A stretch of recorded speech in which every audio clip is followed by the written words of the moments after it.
Le Haut Conseil du patronat des entreprises de transport routier de Côte d'Ivoire a décidé de réduire le coût du transport urbain à 50 francs CFA. La mesure entre en vigueur aujourd'hui, mais qu'en est-il sur le terrain?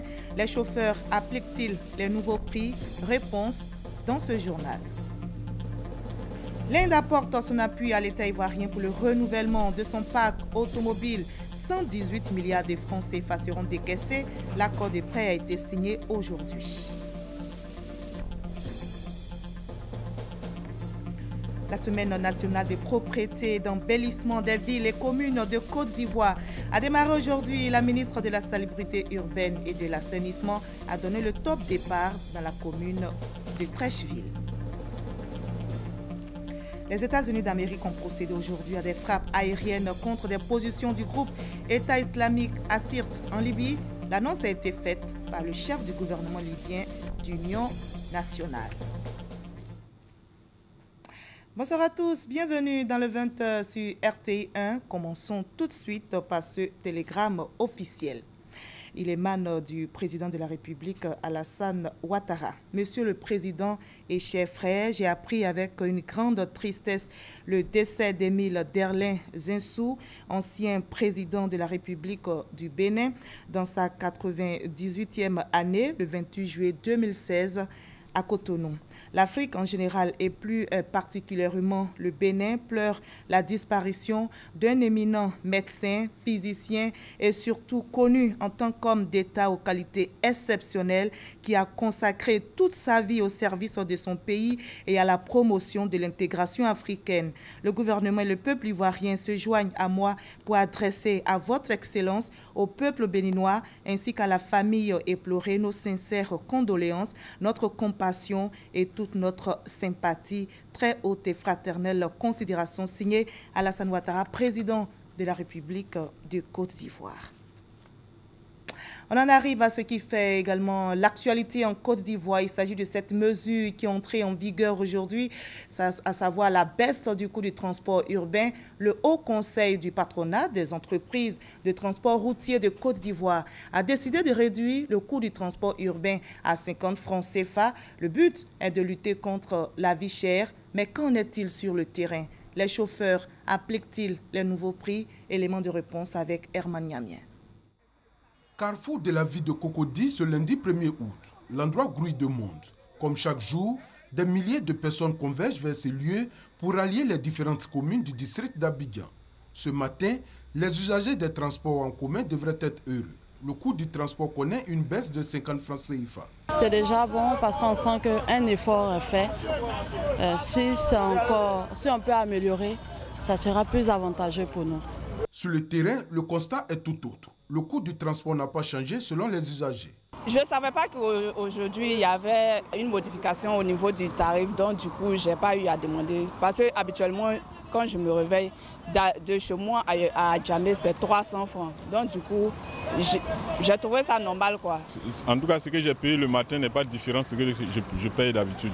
Je payais habituellement à Port-Boué, Cocody à 800 francs. Aujourd'hui, j'ai payé 800 francs pour venir ici.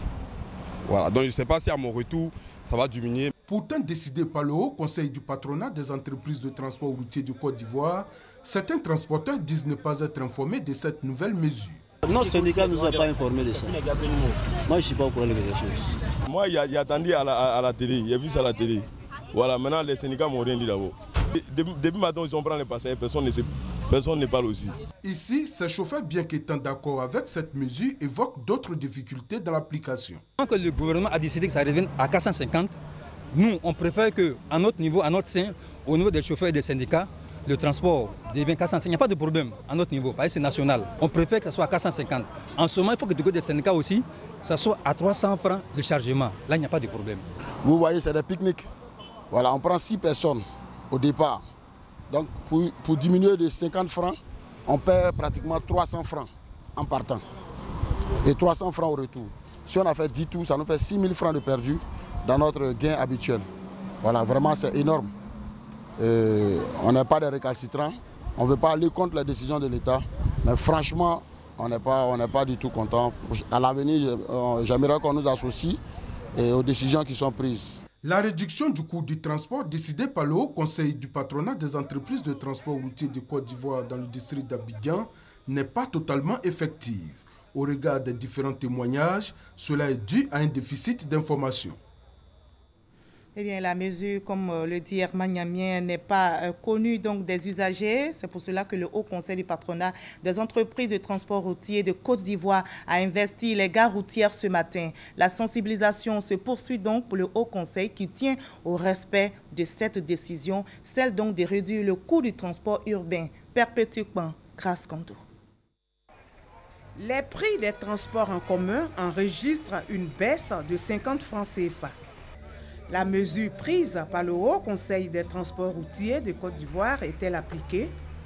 Les responsables ont investi les gares routières ce lundi 1er août pour faire le constat. On se rend compte qu'en grande partie, l'essentiel est fait parce que la mesure est appliquée sur la plupart des lignes au niveau du district d'Abidjan et nous sommes vraiment heureux.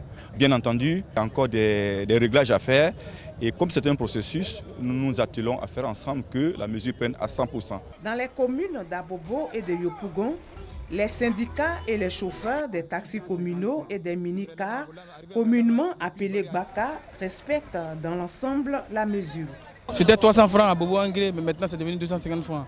Voilà, il y a une baisse de 50 francs voilà, sur le coût du transport. Donc c'est ce que nous faisons présentement là, depuis ce matin. Et dans l'ensemble, en tout cas, il n'y a pas de problème. Tout va bien depuis maintenant.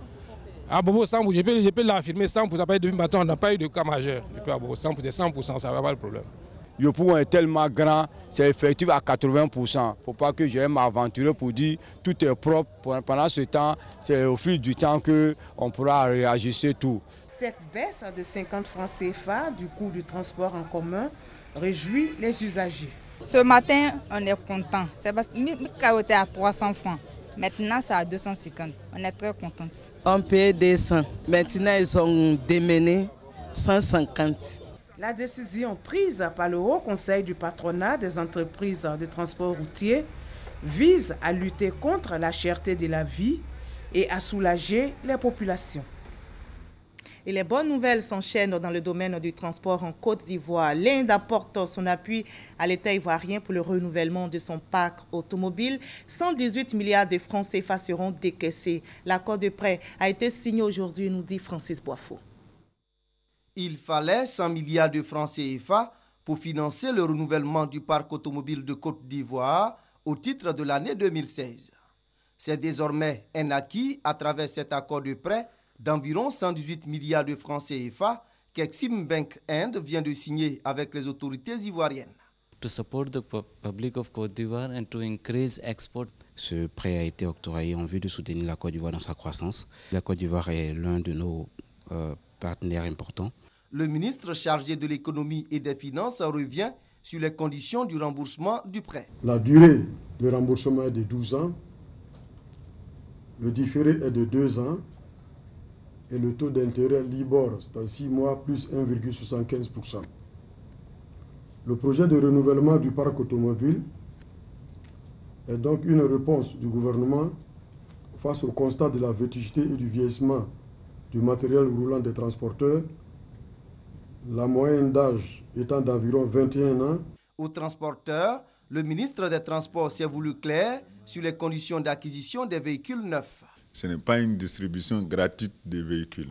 Et nous allons recevoir de l'Inde environ 3600 véhicules et nous allons passer par les banques pour qu'effectivement on puisse faire des crédits. 50 000 véhicules à renouveler sur 5 ans pour un coût global de 750 milliards de francs CFA. L'État veut assainir le secteur des transports, selon le ministre Gaoussou Touré. Le représentant régional de la Chambre des rois et chefs traditionnels de Divo a été installé. Les ministres Ahmed Bakayoko et Mabry Touake sont assistés à son investiture. Le ministre d'État, ministre de l'Intérieur et de la Sécurité, a invité les populations de la région du Loyibois à s'investir dans la paix prônée par les chefs traditionnels. Abou Sanogo. Le ministre d'État, Ministre de l'Intérieur et de la Sécurité Ahmed Bakayoko et le ministre des Affaires étrangères Alberto Akes Mabry dans le Lodjibois pour installer le chef central de la région. Tegbo Aliko est désormais le chef des chefs. Il a été investi représentant régional de la Chambre des rois et chefs traditionnels de la région par le ministre d'État, ministre de l'Intérieur et de la Sécurité Ahmed Bakayoko et le ministre des Affaires étrangères Alberto Akes Mabry dans un stade municipal de Divo qui a refusé du monde. À cette occasion, le ministre d'État Ahmed Bakayoko a exprimé sa reconnaissance au président de la République Alassane Ouattara pour avoir donné un statut aux chefs et rois et a invité la population à respecter l'autorité des chefs traditionnels. Ahmed Bakayoko a également appelé les élus et cadres du Lodjibois à l'union et sensibiliser la jeunesse. Chers jeunes, nous avons constaté depuis un moment qu'il y a trop de violence dans votre expression. La violence n'a jamais fait progresser une société. La violence nous retarde. Parce que tout ce qu'on casse, il faut le rebâtir. Donc vous devez être sage. Chef, le président veut vous redonner votre dignité. Il veut que tout le monde vous respecte. Et je peux vous assurer que l'État veillera à ce que les chefs installés, les chefs dans leurs activités soient respectés. Les chefs vont incarner ces valeurs qui nous rassemblent, vont incarner ces valeurs universelles qui nous font progresser. Le dialogue. Le ministre des Affaires étrangères Alberto Akes Mabry a demandé aux cadres et élus de donner un poids à la chefferie traditionnelle du Grand Ouest en se rassemblant autour de leur chef. Aliko ne sera pas le chef des Dida, il sera le chef de tous ceux qui vivent dans le Lodjibois. Qu'il soit Dida, qu'il soit Baoulé, qu'il soit Malinké, qu'il soit Sénoufo, qu'il soit Gouro, qu'il soit Yakuba. Ce sera le chef de tous ceux qui vivent ici et je vais vous conseiller de vous rassembler autour de lui. Par ailleurs, les populations ont saisi la perche pour formuler des doléances, notamment le bitumage de l'axe Divo-Yokoboué, avant de promettre une participation massive au prochain référendum. Aliko Tegbo est âgé de 86 ans. Il est marié et père de 12 enfants. Et ce qui concentre également l'actualité en Côte d'Ivoire, c'est la semaine nationale de propriété d'embellissement des villes et communes qui a démarré aujourd'hui. La ministre de la Salubrité urbaine et de l'assainissement a donné le top départ dans la commune de Trècheville. Anne-Désirée Ouloto a invité tous les Ivoiriens à promouvoir la propriété, l'esthétique. L'appel a été entendu par les femmes, les jeunes et les transporteurs. L'opération s'achève le 6 août prochain à la veille de la célébration de l'indépendance de la Côte d'Ivoire. L'objectif est de donner un visage reluisant donc aux villes ivoiriennes en mettant fin notamment aux occupations anarchiques des espaces publics. Nous allons maintenant écouter la ministre Anne-Désirée Ouloto, initiatrice de cette semaine nationale de propriété et d'embellissement des villes et communes. J'ai besoin de vous. Le gouvernement a besoin de vous, de votre participation et de votre implication. Le maire, madame le député, le conseil municipal, nous avons besoin de vous. Parce que c'est vous qui vivez au quotidien, tous les jours, avec ceux qui sont indisciplinés. Ceux qui prennent leur poubelle pour aller jeter dans le caniveau. Vous les voyez, non? Quand vous les voyez, quand vous les verrez désormais, qu'est-ce que vous allez faire? Ramasse. Vous êtes d'accord, non? Ramasse. Madame, il faut ramasser tes bagages. Tout le quartier est bien encerclé, il va ramasser ses bagages. Il a mis dans la poubelle. Dans le caniveau. Est-ce que ça c'est normal? Chacun doit être le gardien de l'autre. Dans l'actualité judiciaire en Côte d'Ivoire, le procès de l'ex-première dame de Côte d'Ivoire, donc Simone Gbagbo, il a été reporté au 10 octobre prochain en raison des vacances judiciaires. Le procès, je rappelle, avait repris le 19 juillet dernier après 2 semaines de suspension pour cause d'un malaise de l'accusé. Simone Gbagbo est jugée par la cour d'assises d'Abidjan depuis le 31 mai 2016 pour crime contre l'humanité lors de la crise post-électorale. Le tribunal du commerce vient de faire son bilan. Pour l'année 2015-2016, plus de 10 000 affaires ont été traitées. Le tribunal envisage de prendre des résolutions pour l'amélioration de son fonctionnement. Fin de l'année judiciaire 2015-2016 pour le tribunal du commerce. Les agents de ce tribunal décident de marquer un arrêt pour voir le travail accompli et déceler les difficultés afin de proposer des pistes de solutions.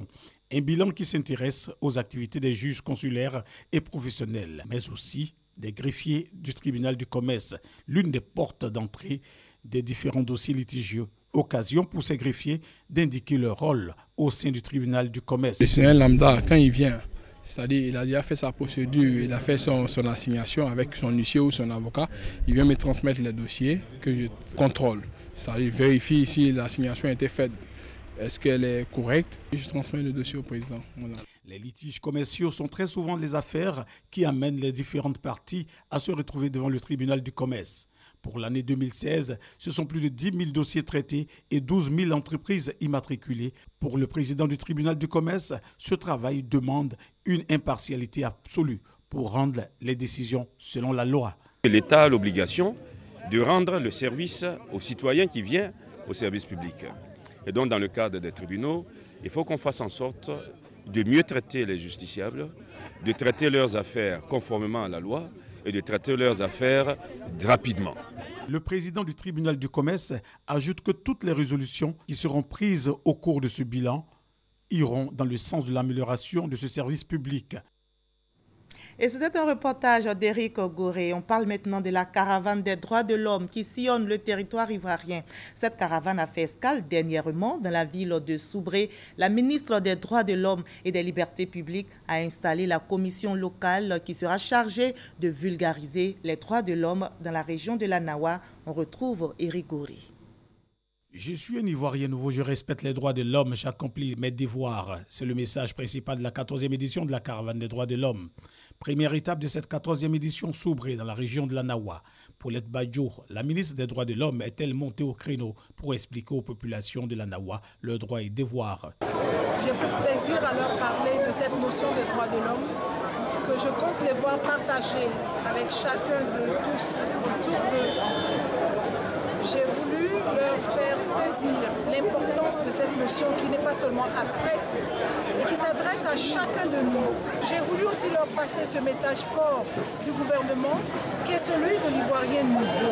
Il faut qu'au sortir de toute cette crise profonde que la Côte d'Ivoire a connue, l'Ivoirien revête un esprit nouveau, que l'Ivoirien se sente investi d'un devoir de citoyen. À Soubré, la caravane des droits de l'homme a marqué une escale à la prison civile où les prisonniers ont reçu vivre et non vivre. Le ministère des droits de l'homme a manifesté sa reconnaissance à un certain nombre de personnes invitées à l'occasion à poursuivre leur implication dans la promotion des droits de l'homme dans la région de la Nawa. Les ministres des 8 États membres de l'UEMOA, l'Union économique et monétaire ouest-africaine, étaient en réunion à Dakar, au Sénégal. Au menu de cette rencontre, l'accès des populations de l'espace communautaire à l'eau potable et à l'assainissement. 68 milliards de francs CFA ont été dégagés pour ce programme d'hydraulique. Serge Kolia nous l'explique.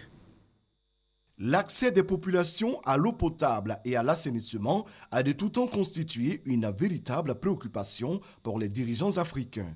En 2006, dans le cadre de son programme économique rural, l'UEMOA, l'Union économique et monétaire ouest-africaine, avec le soutien de la BID, la Banque islamique de développement, a réalisé pour un coût de 34 milliards de francs CFA 3400 forages opérationnels dans les 8 pays de l'Union. 10 ans après, les besoins restent croissants. C'est pourquoi l'UEMOA et la BID ont lancé à Dakar, dans la capitale sénégalaise, la phase 2 du programme d'hydraulique et d'assainissement en milieu rural. Environ 68 milliards de francs CFA dégagés pour 940 forages équipés de pompes à motricité humaine, 230 adductions d'eau, 6 postes d'eau et 20 000 latrines. C'est un programme d'importance capitale qui touche non seulement les couches vulnérables, mais qui va contribuer à l'amélioration, à l'atteinte des objectifs durables numéro 6, portant effectivement sur l'eau et l'assainissement. Dans le cadre de la phase 1, la Côte d'Ivoire a bénéficié de 400 forages installés dans plusieurs régions. Pour cette deuxième phase, l'accent sera mis sur les régions du Nord avec 150 forages. Les ministres en charge de l'eau des États membres de l'UEMOA ont rappelé que l'eau potable demeure la priorité numéro 1 en matière de développement durable. Ici en Côte d'Ivoire, les loteries nationales des pays membres du Conseil de l'Entente dotent le village de Garango dans la sous-préfecture de Boisflé d'un centre de santé intégré. L'infrastructure sanitaire sera livrée dans 3 mois. Les directeurs généraux des loteries nationales des pays membres du Conseil de l'Entente ont visité le chantier. Kader Sogodogo pour le reportage. Garango, 15 km après Boisflé en route pour Daloa.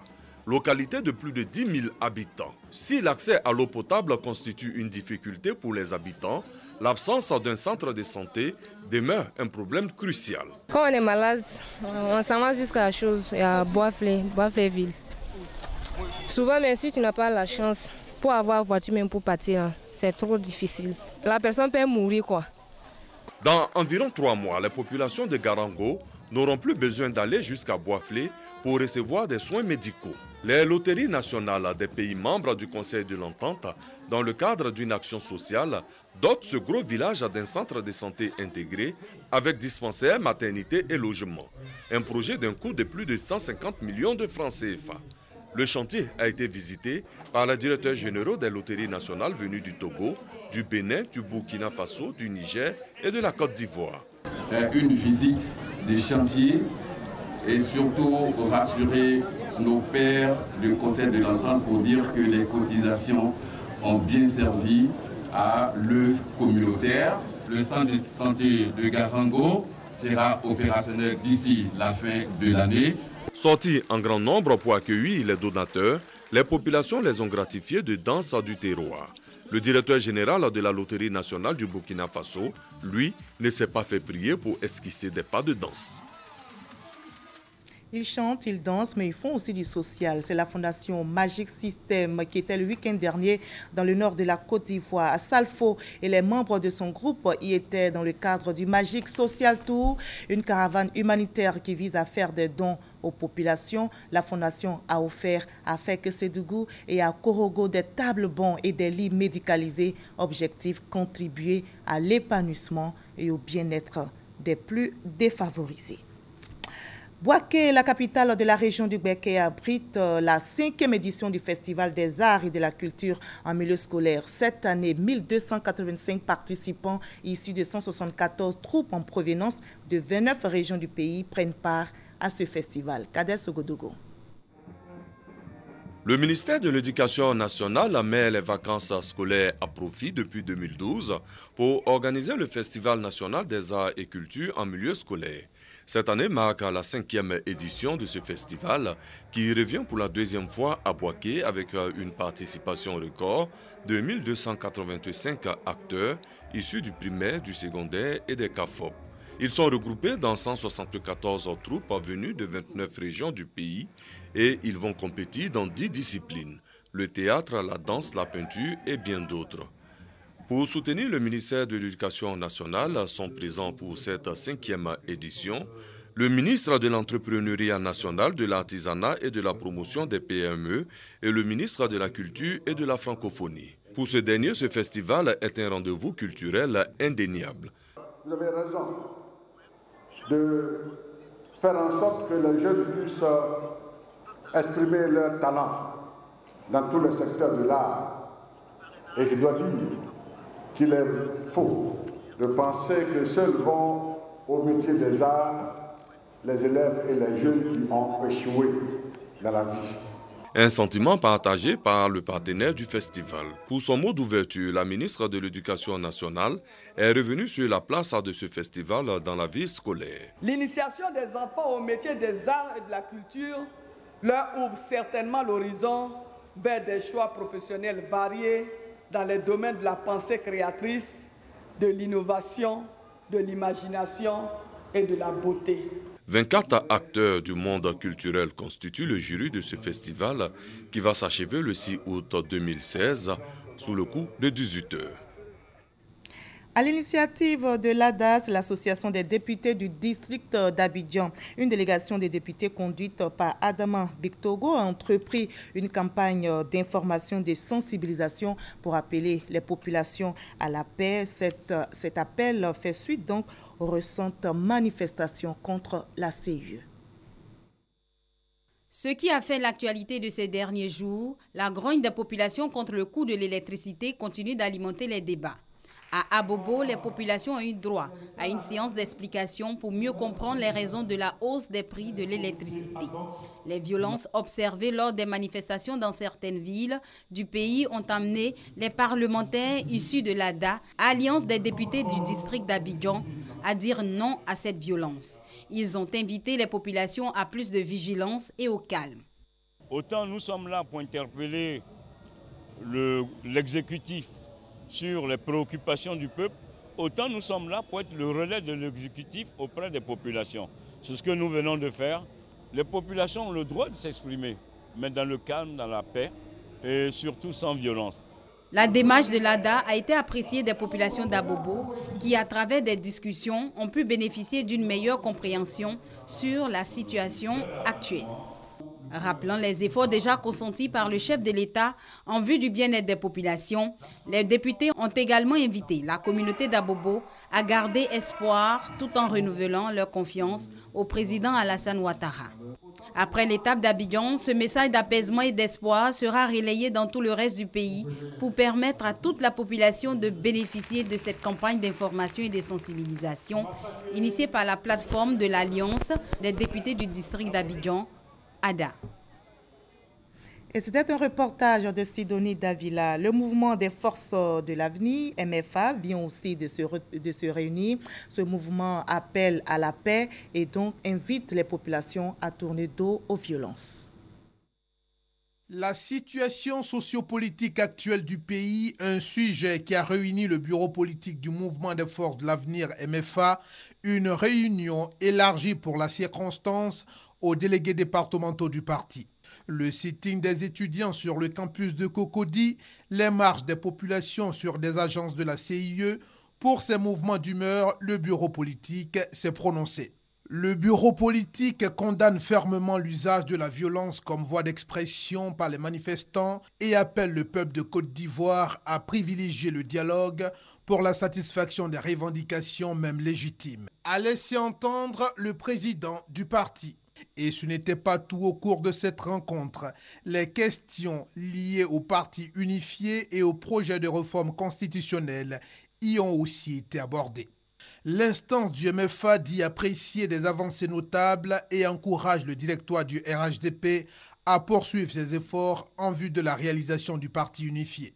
Pour le projet de réforme constitutionnelle, le MFA note avec satisfaction le vote par le Parlement ivoirien de la loi portant organisation du référendum.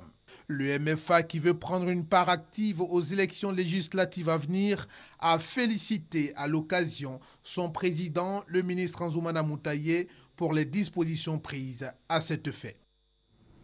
C'était un reportage de Thomas Kessambi. Pour son premier meeting en RD Congo depuis 2011, l'opposant Étienne Tshisekedi a réclamé la tenue de l'élection présidentielle et le départ du président Joseph Kabila avant la fin de cette année. Thomas Kessambi. Ils étaient des dizaines de milliers rassemblés face au stade des Martyrs à Kinshasa ce dimanche 31 juillet pour le premier meeting du rassemblement de l'opposition, le premier aussi pour Étienne Tshisekedi depuis son retour de Belgique. Le président de l'UDPS ne s'était pas exprimé devant une telle foule de partisans depuis 2011. À cette occasion, il a exigé que l'élection présidentielle se déroule en septembre afin que le président Kabila quitte le pouvoir à l'échéance de son mandat le 20 décembre. Le climat politique reste tendu en RD Congo à mesure qu'approche l'échéance du mandat du président Joseph Kabila. Ce dernier a convoqué fin novembre un dialogue afin de permettre l'organisation d'élections apaisées dans le pays. Alors que le 19 septembre prochain, le corps électoral devrait être convoqué pour l'élection présidentielle. La Commission électorale de la République démocratique du Congo a lancé hier l'enregistrement des électeurs pour plusieurs scrutins à venir, dont la présidentielle prévue cette année par la Constitution. La Commission électorale nationale indépendante s'est accordée environ 3 mois pour boucler les opérations. La nouvelle carte d'électeurs remplace celle qui avait servi lors des scrutins de 2011. Et les États-Unis ont procédé aujourd'hui à des frappes aériennes contre des positions du groupe État islamique dans son fief à Sirte, en Libye. L'annonce a été faite par le chef du gouvernement libyen d'Union nationale. Les premières frappes américaines contre des cibles précises de Daesh ont infligé de lourdes pertes aux djihadistes à Sirte, qui est situé à 450 km à l'est de Tripoli. Et un attentat au camion piégé a frappé dans la nuit d'hier à aujourd'hui un hôtel accueillant des civils et militaires étrangers aux abords de Kaboul, en Afghanistan. Le reportage de Thomas Gessambi. D'ordinaire très protégé par de hauts murs, l'hôtel Northgate a été visé dans la nuit de dimanche 31 juillet à lundi 1er août par un attentat au camion piégé en Afghanistan.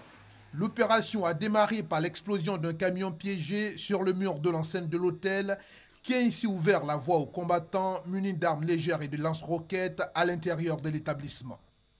La puissante explosion qui a secoué la capitale afghane a été revendiquée par les talibans. Selon un premier bilan, au moins un policier a été tué et 3 autres blessés. Cependant, après 7 heures de siège, les 3 auteurs de l'attentat ont été tués, a précisé le chef de la police de Kaboul, Abdul Rahman Rahimi. Cette attaque est la première depuis l'attentat contre la minorité chiite qui avait fait au moins 80 morts et plus de 230 blessés le 23 juillet, revendiqué par le groupe État islamique. Et ce commentaire de Thomas Gessambi met fin à ce journal réalisé par Crossina Konaté et Sophie Brou. Merci à vous tous de votre aimable attention.